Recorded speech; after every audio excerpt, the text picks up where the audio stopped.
Riċerkaturi Maltin issa jistgħu jibbenefikaw minn boros ta' studju akademiċi offruti mill-Gvern biex iwettqu riċerka ta' dottorat u postdottorat fl-Istitut Universitarju Ewropew ta' Fama f'Firenze. Bl-ewwel riċerkatur Malti b'borża ta' studju f'livell ta' dottorat huwa Mattia Sebejjer.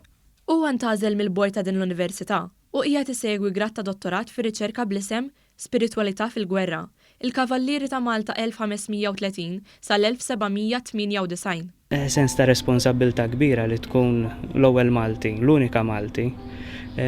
Naf li oħrajn fil-futur nittama li jsegu xi ftit responsabilità li anke mur tajjeb biżżejjed biex ninkoraġġixxi oħrajn komplu f'dan il-programm. Imwaqqaf fl-1972 l-Istitut Universitarju Ewropew ta' Fama f'Firenze għandu reputazzjoni bħala istituzzjoni akademika internazzjonali. Fl-istitut hemm 4 dipartimenti: Dipartiment tal-Ekonomija, Storja u Ċiviltà, Liġi, Politika u Xjenza Soċjali. Bħalissa hemm aktar minn 600 student, kollha fuq boros ta' studju minn 23 stat membru jistudjaw f'dan l-istitut. L-Istitut Universitarju Ewropew huwa finanzjat permezz tal-ħlasijiet ta' sħubija tal-pajjiżi u permezz tal-finanzjament tal-Unjoni Ewropea.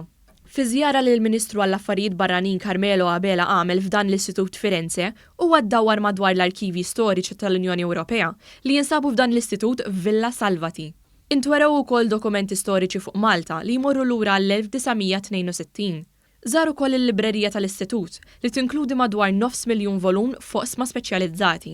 Din hija istituzzjoni importanti ħafna fejn hawnhekk qed naraw li riċerkaturi u professuri ta' fama internazzjonali mhux biss fuq livell Ewropew jiġu u jiltaqgħu bejniethom. Allura importanti li aħna bħala Malta mhux biss nieħdu din l-opportunità ma nagħtu wkoll l-opportunità lil Maltin, riċerkaturi Maltin. Il-Ministru Carmelo Abela appella lir riċerkaturi Maltin sabiex isegwu triq simili f'dan l-istitut li jipprovdi prospetti eċċezzjonali ta' karriera.